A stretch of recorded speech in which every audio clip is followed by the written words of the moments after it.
예, 반갑습니다. 잘못 알려진 이순신 바로 알기라는 제목으로 함께할 이건철입니다. 예, 우리 국민들이 이순신에 대해서 너무나 잘 알고 계시죠. 근데 그 중에서 몇 가지 잘못 알려진 것에 대해서 한번 바로 아는 기회가 될까 해서 이런 주제 잡아봤습니다. 자, 이순신 바로 알기. 첫 번째, 다시 그려야 할 표준 영정. 두 번째, 거북선은 과연 철갑선이었을까? 세 번째, 새롭게 해석하는 한산도가. 네 번째, 명량해전은 도대체 어떻게 이겼을까? 다섯 번째, 이순신은 정말 자살했을까? 그 외에도 이순신에 대해서 잘못 알려진 부분들이 있지만은 소소한 걸 빼고 정말 중요한 몇 가지를 한번 다뤄보도록 하겠습니다. 예, 들어가기 전에 퀴즈 하나. 임진왜란 당시 이순신에 대한 호칭으로 바람직한 것은 뭐 이런 쉬운 문제를, 예, 쉬운 문제인데 보기도 있습니다. 1. 장군, 2. 영감, 3. 대감, 4. 충무공. 한번 맞춰보시죠. 하나, 둘, 셋. 영감? 예, 정답은 영감입니다. 오, 이순신이 그렇게 나이가 많았나? 뭔 영감님이냐 하시겠는데, 조선시대 영감은 정삼품, 종이품의 관리에게 사용하던 호칭이고, 대감은 정이품 이상의 재상급에게 사용한 호칭입니다. 종삼품이야는 나으리라 그랬죠. 조선시대 직급은 종구품부터 시작합니다. 과거 급제하고 나면 벼슬 받을 때 종구품, 정구품, 종팔품, 정팔품, 종칠품, 정칠품 이렇게 올라가죠. 근데 이순신 임진왜란 14개월 전에 전라 좌수사 됐으니까 수군절도사 정삼품입니다. 나중에 통제사 됐을 땐 종이품입니다. 당연히 영감이죠. 장군 아닙니다. 예전에 방영됐던 드라마 불멸의 이순신에서는 이순신의 참모들이 이순신을 부를 때 영감 그럽니다. 통제사 영감 뭐 그럽니다. 근데 영화 명량에서는 장군 그러죠. 근데 이순신이 부하 참모들한테 부를 때 장군이라 그럽니다. 박장군, 이장군 그러듯이. 근데 그 장군들이 감히 이순신한테 장군 그러지 않습니다. 영감이 맞는 호칭입니다. 물론 나중에 돌아가신 이후에 우의정, 좌의정, 영의정까지 됐으니까 그때는 대감이시겠죠. 자, 이렇게 부르는데 또 충무공. 이 충무공은 무인이 받을 수 있는 최고의 시호입니다. 문인의 경우는 충문공 또는 문성공입니다. 근데 우리가 충무공 그러면 당연히 이순신만 생각하는데 임진왜란 이후에 충무공 시호를 받은 사람은 두 분입니다. 이순신과 또 진주대첩을 이끈 김시민 두 분에게 충무공 시호를 내렸습니다. 그리고 조선시대 전체에서는 총 9분의 충무공이 있습니다. 그러니까 이순신만의 충무공 아니죠.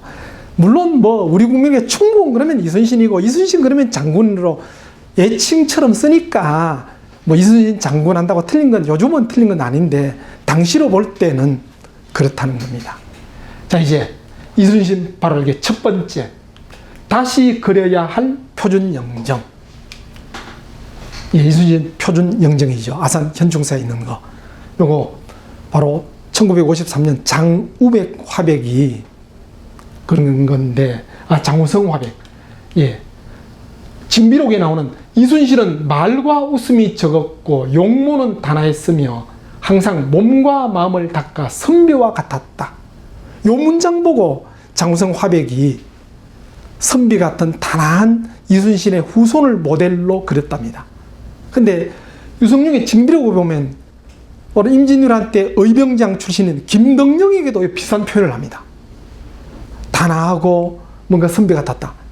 그런 걸 보면 유성룡은 문무를 갖춘 또 수신이 제대로 된 사람한테 쓰는 표현이라 그래 볼 수 있습니다. 그 김정령 장군도 실제 의병장이면서 성리학자입니다. 이순신 역시 문과를 준비하다가 나중에 무과로 해서 문무를 갖춘 분이죠. 그래서 문무를 갖춘 정말 수신이 제대로 된 분이다라는 표현으로 쓴 것을 이 장우성 화백은 문신 같은 이미지, 그래서 이런 모습, 문신 같은 이미지가 되어버렸죠. 그 후손 중에서 이렇게 닮아서 이런 모습을 그렸다 하는데 이분 누구겠습니까? 물론 나와 있죠. 영의정 서예 유성룡 상인데 유성룡 상입니다. 예. 닮았습니까? 그러세요. 이순신. 저하고는 좀 닮았습니까? 아쉽게도 이순신과 저는 성은 같지만 본관이 다릅니다. 근데 문제는 실제 이순신에 대해서 유성룡이 그렇게 표현했지만은 그때 다른 기록에 보면요. 이순신과 같이 묵과에 급제했던 고상한이라는 사람이 실제 한산도 가서 이순신을 만나 뵙고 한 기록이라든지 또 이순신의 사위의 아들 윤휴가 직접 이순신의 가솔들한테 들은 얘기들 종합해 보면 용모가 그야말로 좀 무인다운, 남성적인 무인다운 얼굴이었다. 그런 표현도 있습니다. 그래서 꼭 문인처럼 이렇게 그린 거는 좀 문제가 좀 있죠. 조금 얼핏 봐도 그렇죠. 무인보단 문인처럼 보이죠. 그러다 더 문제는 얼굴보다 복장입니다. 이런 복장은 특히 이 소매의 긴 거, 그 당시 이렇게 소매가 안 길었습니다. 더 문제는 흉배입니다. 이 흉배가 조선 초에 제정이 됐는데 세종 때 이 흉배 만들자 했을 때 실제 황희정성이 반대했습니다. 무슨 뭐 흉배가 필요하냐. 이미 띠에 직급이 다 표가 나는데 사체스럽게 필요 없다. 그래서 좀 유야무야 됐는데 단종 때 정리가 되기를 문신은 학, 무신은 호랑이. 그렇게 정리가 됐습니다. 근데 그때 바로 호랑이, 무인이니까 호랑이인데 호랑이 한 마리입니다. 두 마리죠. 한 마리입니다. 근데 나중에 고종 때 와서 다시 정리가 되기를 문신은 학인데 당상관은 학 두 마리, 당하관은 학 한 마리, 또 무인은 호랑이 두 마리, 당상관, 당하관은 호랑이 한 마리. 그걸 참조해서 당상관이니까 호랑이 두 마리 했는데 그때 호랑이 두 마리도 이렇게 마주 보는 게 아니라 아래 위로 보고 있습니다. 이건 아예 그냥 고정도 안 되는 유물에도 이런 거 없는 엉터리입니다. 그래서 2020년 6월 달에 정부에서 표준영정 해제하겠다는 걸 검토하고 있습니다. 아마 곧 바뀌겠죠. 이건 또 누구가 씁니까? 참 낯선데 동아대학교에서 소장하고 있는 이순신 상이라고 하는데 동아대학에서 이거 어떻게 구입했는지는 모릅니다. 모르면서 전해 내려오는 이야기는 이순신 당대에 이순신 휘하에 있던 승병이 그린 것이다 하는데 이거 투군이 이 복장 보면 명나라 장수 옷이죠. 이 명나라 장수입니다. 명나라 장수를 나중에 어떤 사람이 충무공 이순신 상 써넣었을 것이다. 그래 추정합니다. 또 하나 이것도 유명한 그림인데 이 그림 영국 화가 엘리자베트 키스가 3.1운동 직후에 방한해서 그린 이순신 상입니다. 요거는 또 거의 같은 시기에 이상범 화백이 그린 건데 이상범 화백이 이순신의 초상화를 직접 보고 그렸다 했는데 그 본 그림이 진짜인지 아닌지는 잘 모릅니다. 어떤 그림 초상화를 봤는지 모르지만 보시면 색깔과 뭐가 다르지만 구도 거의 같죠. 아마 두 사람 다 같은 모델을 보고 그린 것 같아요. 실제 이 채색은 나중에 했다니까 아마 상상도 좀 보태서 이 그린 것 같아요. 이것도 실제 이순신을 보고 그린 초상화는 아닙니다. 결국은 정답은 당시에 초상화 그린 게 전해 내려오지 않는다는 겁니다. 누구처럼 보입니까? 무슨 얼굴에 이 삼지창 보니까 이 삼국지의 장비처럼 보이죠? 이게 뭐냐면요. 1854년 일본의 출판사 금행당에서 발간한 조선 정벌기라는 책에 나오는 이순신의 모습입니다. 참, 물론 임진왜란 때도 이순신 외놈들이 못 봤겠죠. 멀리서 그냥 박살나는데 무슨 뭐 장수 얼굴을 볼 수 없었겠죠. 워낙 무서우니까 이래 그랬을 수도 있겠지만은 이런 모습에 이런 삼지창 이건 장비입니다. 참 이런 것도 있다 그겁니다. 예, 드라마와 영화에 나왔던 주인공들 또 곧 나올 영화 한산도에서는 이 박해일이 또 이순신 역을 맡는다 그러죠. 자, 이순신 바로 알기 두 번째, 거북선은 과연 철갑선이었을까? 무슨 소리냐? 거북선은 당연히 세계 최초의 철갑선이지 라고 알고 계시는 분들이 대부분이죠. 예, 거북선 모형도들입니다. 다 비슷비슷하게 생겼죠. 근데 이 거북선은 고려 말부터 유사한 게 나옵니다. 뭐 배 위에 칼, 창을 꽂았다 그런 게 나오는데 태종실록에 보면요. 거북선의 법은 많은 적과 충돌하여도 능히 적을 해하지 못하니 가히 결승에 좋은 계책이라 하겠습니다. 다시 견고하고 교모하게 만들어 위하여 전승의 도구를 갖추게 하소서. 그 태종 때도 거북선이 참 중요한, 정말 전선에서 싸우는데 정말 괜찮은 배라고 인정을 했습니다. 근데 그때도 이런 기록은 있지만 거북선의 모양이 어떠하다라는 기록은 남아있지 않습니다. 그러니까 전해 내려오거나 그 당시도 옛날에도 만들었었는데 임진왜란 때 이순신이 더 확실한 거북선을 만들었죠. 그것도 완성을 임진왜란 발발 하루 전에 완성했습니다. 자, 이게 우리 조선의 대표적인 군함 판옥선, 일본의 대표적 군함 세키보네입니다. 판옥선, 글자 그대로 판 위에 요 망루, 요걸 올려도 요게 옥입니다. 그래서 판옥선입니다. 소나무 또는 참나무, 단단한 나무로 두껍고 크게 튼튼하게 만든 겁니다. 일본 배는 세키보네 관선인데, 한자를 관선인데 일본말로 이렇게 세키보네 하는데 왜 관선이냐면 일본이 옛날에 그랬답니다. 중세시대 때 해적들이 수로를 지키고 있다가 지나가는 배들 통행세를 받았답니다. 그 지키는 초소를 관소라 했대요. 그 이름을 따서 관선이라 하는데 해적선, 일본의 해적선, 어쩌면 그래 볼 수 있는 게, 근데 일본의 해적들은 정부에서 어느 정도 공연을 해준 것 같아요. 임진왜란 때 일본 해적들이 제법 참여했습니다.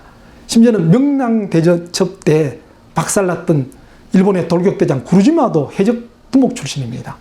자, 이런 식인데, 이 배, 우선의 그림은 이렇게 보이지만은 판옥선이 훨씬 크고, 세키보네는 실제 그림은 요거보다 한 3분의 2 정도로 작습니다. 훨씬 크고 튼튼하고, 또 밑에 평평합니다. 평평해서 바로 한산대첩처럼 도망가는 척 하다가 배를 바로 돌려서 대포를 쏠 수 있는 그런 구조입니다. 근데 이 세키보네는 나무도 얇고 날렵합니다. 작고. 그러다가 밑에 뾰족하고 그렇습니다. 그래서 빨리 달릴 수는 있지만은 방향을 심하게 바꾸면 대포는 아예 못 쏩니다. 없기도 하지만은. 대포 쏘면 배 자체가 자기들이 날아가 버려요. 그 충격 때문에. 근데 판옥선은 워낙 튼튼하고 크니까 대포를 쉽게 쏠 수 있죠. 그래서 군함 비교만 해도 게임이 안 될 정도로 우리가 막강한 판옥선이 있었습니다. 또 높이 자체도 차이가 나는데 우리는 이렇게 큰 배로 멀리서 주로 대포를 쏘는 그런 식 이순신의 전술이었다면 일본 배는 해적들답게 멀리 소총 쏘는 그게 아니고 조총 쏘는 게 아니고 가까이 붙어서 올라가서 백병정 벌이는 딱 해적들 싸우는 그거였습니다. 근데 일본만 그런 게 아니고 이순신 이전의 전투들은 대부분 다 세계적으로 그랬습니다. 군함에서 배에서 대포를 쏘는 그런 식 이순신이 어찌 보면 시작했다 해도 과언이 아닙니다. 물론 고려 말에 채무선도 대포 개발하고 했지만은 정식으로 공인된 거 확실하게 널리 쓴 거는 이순신 때라 해도 과언이 아닙니다. 자, 이렇게 비교가 되는데 그 대신에 이 판옥선의 가장 큰 단점은 큽니다. 너무 크고 무거우니까 속력이 떨어집니다. 일본면은 작고 날렵하지요. 자기들도 크게 해서 그냥 판옥선과 맞붙지 싶지만은 이런 판옥선 크기처럼 만들었다가는 일본 나고야에서 부산항까지 노저 오다가는 다 지쳐 나가 떨어집니다. 일본 병사들 싣고 와야 되기 때문에. 그래서 이렇게 작고 한데 판옥선은 너무 크고 무거워서 속력이 좀 떨어지기 때문에 그걸 보완하기 위해 만든 것이 바로 거북선입니다. 예, 전쟁기념관에 있는 거북선 모형도인데요. 판옥선을 개량해서 좀 작고 돌격선을 만든 겁니다. 주로 판옥선은 멀리서 대포로 쏘았다면 이 거북선은 일본 배에 접근해서 가까이서 쏩니다. 그래 가까이서 접근해서 쏘다 보니까 일본 배들이 해적들처럼 올라타겠죠. 그래서 못 올라타게 지붕을 덮고 총과 칼을 씌웠던 겁니다. 이게 거북선입니다. 돌격선이죠. 일본으로 볼 때는 정말 무서운, 그 당시에 정말 귀신 같은 배였습니다. 근데 이거 전쟁기념관 거북선 모형도라는데 보시죠. 이순신이 선조께 올린 장계에 보면 용머리에서도 대포를 쐈다는데 이거 쏠 수 있겠습니까? 이런 기억자로 못 쏩니다. 말이 안 되죠. 또 이걸 보면 대포 쏠 구멍, 대포 넣을 구멍만 딱 있는데 활도 쏘고 있는데 활 쏠 데는 없습니다. 예. 근데 대포 쏠 구멍만 딸랑 내놨는데 이런 상태에서 대포를 쏘면 이 거북선 안에 있는 사람들은 연기에 질식해 죽습니다. 말도 안 되는 엉터리 거북선들 지금 우리나라 많습니다. 다시 고정해야 되겠죠. 예, 문제는 거북선 지붕이 과연 철갑선이었나? 철갑을 둘렀나? 예. 철갑 둘렀다는, 철판 덮었다는 기록이 없습니다. 철판 덮었다는 기록은 오히려 일본 측에 있습니다. 그 일본 측에서 멀리서 보니까 철판 덮었다. 근데 그 철판이란 게 아니고 그 일본어를 번역해 볼 때 그냥 위에 쇠못 또는 쇠칼, 쇠창 이거 꽂았다는 걸 그렇게 표현하는 것 같다라고 해석하기도 합니다. 심지어는 이분의 이순신 행동, 이분은 이순신의 조카죠. 이순신의 큰형님의 아들입니다. 그 이분이 종종 이순신 참전에 따라가다 종군기자처럼 따라가서 그냥 보기도 하고 듣기도 하고 하면서 기록을 남긴 거, 그게 이순신 행록인데 여기 보면 위에는 판자를 덮고 그 위에 십자로 좁은 길을 내어 다닐 수 있게 하였고 나머지는 칼과 송곳을 총총히 꽂아서 사방으로 적이 기어올라 발붙일 곳이 없었다고 기록하고 있다. 판자를 덮었다 해놨죠. 예. 판옥선 자체도 바로 소나무, 참나무로 만든 판자인데 지붕도 판자를 덮었다 했지 철판을 덮었다 기록 없습니다.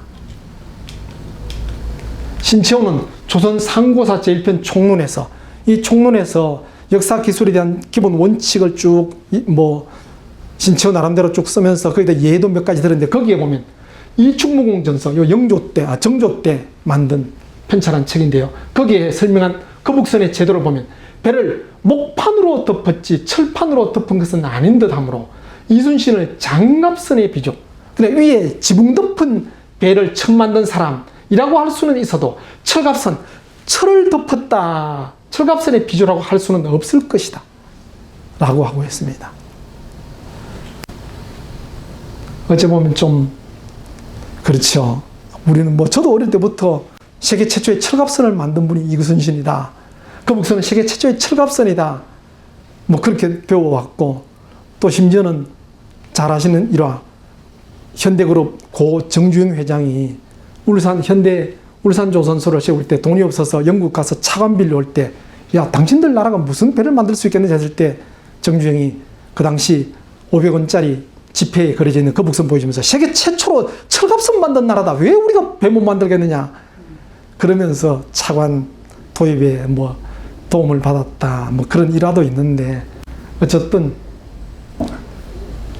신채호의 말처럼 요 말 뒤에 적혀 있습니다. 최초의 철갑선이 있으면 좋겠지만은 아닌 것을 맞다고 할 수는 없는 일이다. 예. 이건 이충몽전서 말씀드렸죠. 정조 때 왕명에 의해서 여러 학자들이 편찬한 이순신의 여러 기록들을 갖고 편찬한 책인데 거기에 나오는 거북선, 여기는 아예 참고 칼도 없지요.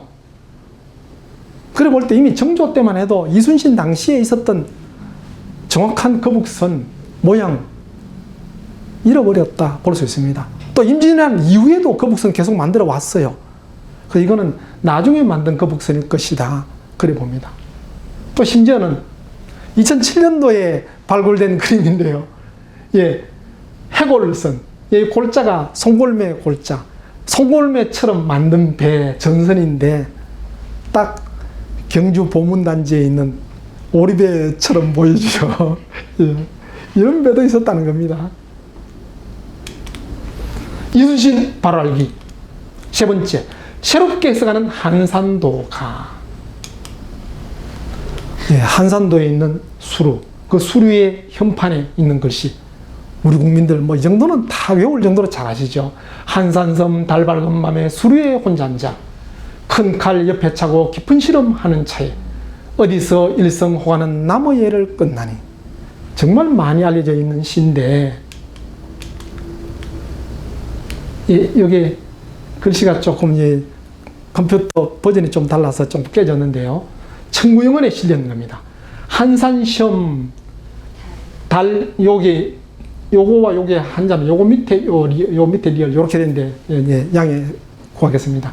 한자점 달 밝은 밤에 술루 한자 실제 쓰고 옆에 한글도 썼는데 술루 요건 실제 술자로도 읽습니다. 왜 자축 음묘 진유 술 해야 할 때 그 술자로도 읽지만은 수루 보통 이제 성곽의 막루 적의 동태를 살피기 위한 누각 수루라 그러죠. 근데 술루로 되어 있습니다. 술루에 혼자 앉아 큰 칼을 높이 차고 긴 팔을 닿는 차에 자, 뭔 말이냐. 큰 칼을 옆에 차고 긴 팔을 그 칼에 닿는 차에 그 말입니다. 큰 칼을 옆에 찼다가 이제 긴 팔로 칼을 이래 잡으려 했다. 그런 차에 어디셔? 일성호가 일성은 뭐 한 소리 호 오랑캐 요 가는 갈대로 만든 피리입니다.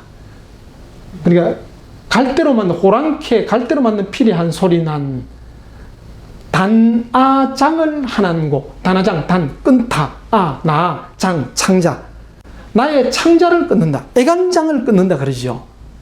예, 그런 뜻입니다. 근데 그 이후에 해동가요에 나오는 거 비슷합니다. 근데 한자가 좀 다르죠. 근데 이건 뭐 위에 거나 요거나 다 한가로울 한자니까 비슷한데 한산섬 달 밝은 밤에 수루에 혼자 앉아 똑같죠. 큰 칼 옆이 차고 깊은 실험하는 적에 다르죠. 위에는 큰 칼을 옆에 차고 긴 팔을 닿는 차에 했는데 여기는 큰 칼 옆에 차고 깊은 실험하는 적에 바뀌었습니다. 다릅니다. 어디서 일성호가는 요거는 단아장 했는데 번역에서 나의 애를 끊느니 이렇게 되어 있죠. 조금 다르죠. 자, 근데 이충몽전서 정조 왕명에 의해서 신하들이 여러 학자들이 정리한 이순신의 기록들 여러 기록들 내려온 문헌들을 모은 이 책에서는 한문으로 되어 있습니다. 한산도 월명야 상수로 무대도 심수시 하처 일성강적 갱첨수 여기 이렇게 마침표 쉼표를 딱 찍어 놨습니다. 고대 한문에서는 쉼표 없이 쫙 썼는데 여기도 보면 그냥 이렇게 실제 쫙 한글로 지금 여기 끄는 게 아닙니다. 한글로 쫙 적혀 있습니다. 띄어쓰기가 옛날에는 없었으니까 실제 또 제목도 없습니다. 한산도가라는 제목도 없고 쭉 되어 있는데 이때 와서는 쉼표를 찍었습니다. 이렇게 찍어 놓는데 근데 한번 위에 거와 다른지 한번 보시죠. 한산도 월명야 한산섬 달 밝은 밤에 뭐 그 좋지요. 상수루 이 상자가 위상자니까 위에 또는 올라 뭐 그런 쪽이죠. 그러니까 수루에 혼자 앉아 수루에 혼자 앉아 혼자 앉아라는 뜻 아니죠. 혼자 앉아 같으면 뭐 독좌 뭐 이래 되겠죠. 한산섬 달 밝은 밤에 상수루 수루에 올라 그래야 되죠.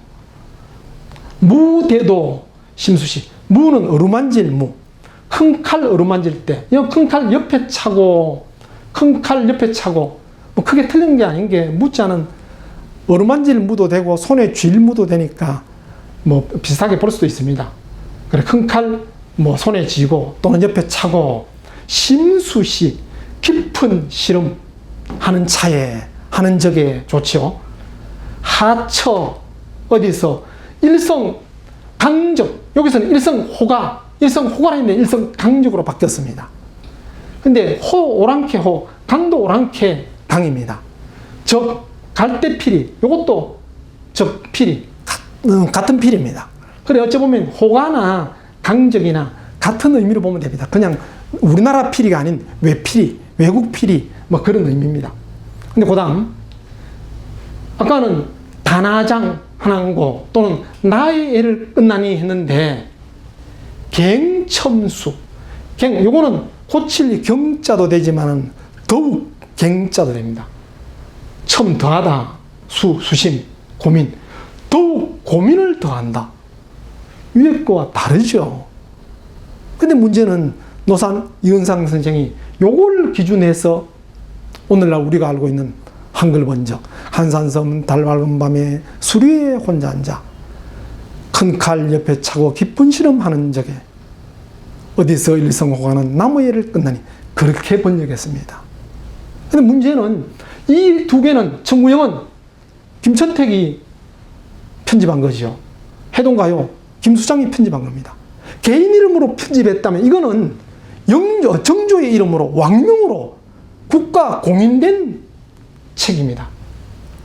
그렇다면 당연히 노산 이은상 선생이 한산도를 번역할 때 이걸 참조해서 안 되고 이걸 참조했어야 되죠. 아마 내용이 약간 다른 거 보니까 심지어는 어떤 학자들은 이 충무공 전서에 실린 게 여기 청구영언에 이게 제일 기록이 오래됐으니까 실제 난중일기에도 한산도가 나오지는 않습니다. 그러다 보니까 이게 제일 오래됐으니까 이걸 보고 한문으로 번역했다는데 그건 아니죠. 내용이 다른데. 근데 중요한 단어들이 다르죠. 그러니까 아마 여러 갈래로 구전되어도 오고 또 문헌도 여러 개 나왔을 것 같아요. 요즘처럼 뭐 책 쉽게 출판하는 시대가 아니니까 요즘 뭐 노트북으로 쫙 해서 책 만들어낼 수 있는 그런 시대 아니다 보니까 말로 전하기도 하고 심지어는 필사하기도 하죠. 그러다 보니까 약간씩 다르게도 올 수도 있지만은 중요한 부분들이 많이 다르니까 실제 요걸 바탕으로 번역하는 게 바람직했지요. 근데 서작자 이종학이 소장하고 있던 것을 1997년 9월에 공개한 이순신 친필 한산도가입니다. 요 글씨체 보면요. 난중일기에 실제 이순신이 쓴 글씨체와 똑같습니다.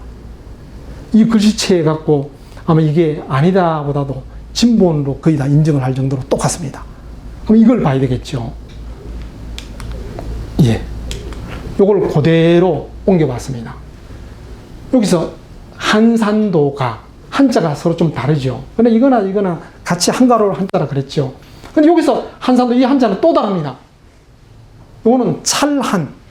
근데 옛날에는 좀 뜻이 달라도 발음이 비슷하면 같이 쓰기도 했습니다. 그래서 그냥 한산도를 그렇게 이렇게 쓸 수도 있는데 문제는 다른 앞에 있는 시는 제목이 없는데 여기는 시도 제목도 있고 여기 제목에 붙은 걸 바로 다음에 이렇게 다시 썼다는 게 조금 저도 의아스럽습니다.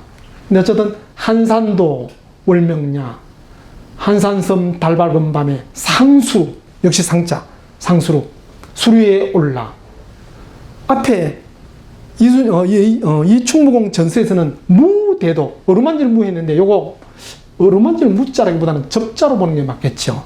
접촉하다 만지다. 물론 뜻은 비슷합니다. 어루만지는 거나 뭐 만지는 거나 큰 칼 만지며 심수시 깊은 씨름하는 차이. 자, 문제는 요 하처입니다. 앞에 청구영은 해동가요 또 이충무공 전서에 다 하처를 어디서로 번역했는데 번역할 수 있고 또 실제 이충무공 전서에서는 여기다 심표를 찍어놓고 요 하처는 여기로 이어놨죠. 그랬는데 분명히 하처가 여기 있습니다. 그 다음에 이걸 억지로 일로 갖고 갈 수 있는 게 아니죠. 한시는 형식이 있습니다.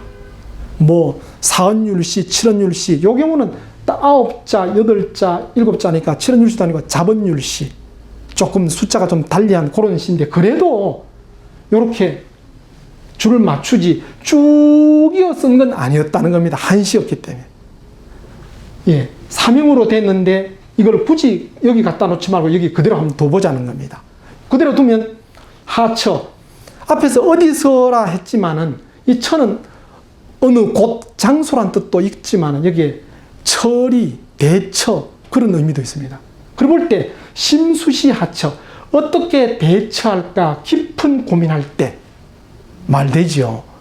장군이 큰 전쟁 앞두고 이걸 어떻게 대처할까 깊은 고민할 때 일성강적 요 아까 강적 앞에 이충무공 전서에 설명했죠. 일성호가가 아니고 바로 이충무공 전서에 나온 것처럼 똑같이 일성강적 한소리 바로 외필이 노란캐필이 갱첨수 더욱 고민 더해가네. 자, 요걸 바탕했는데, 자, 더 중요한 건 정유, 중추, 이순신, 많이 알려져 있기는 이 한산도가가 바로 한산도에 이순신이 있을 때, 그러니까 그때가 이제 을미년 때 1595년입니다. 그때 8월 15일 날 쓴 시일 것이다 추정합니다. 뭐 한산도가 기록은 남아있지 않았다 그랬죠. 근데 난중일기에 보면 실제 을미년 8월 15일에 이순신이 한산도 썼는 듯한 그런 글이 있습니다. 어떤 글이 있냐면 희미한 달빛이 수류에 비치니 밤새 잠을 이루지 못하여 시를 읊었다. 그 문장 갖고 바로 을미년에 쓴 것이다. 근데 이거는 정유년 중추 추석 때입니다. 8월 15일이죠. 근데 난중일기 실제 제가 찾아보니까 정유년 8월 15일에 유사한 문장이 또 있어요.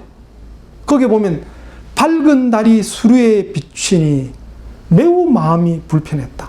심란했다. 이런 게 있습니다.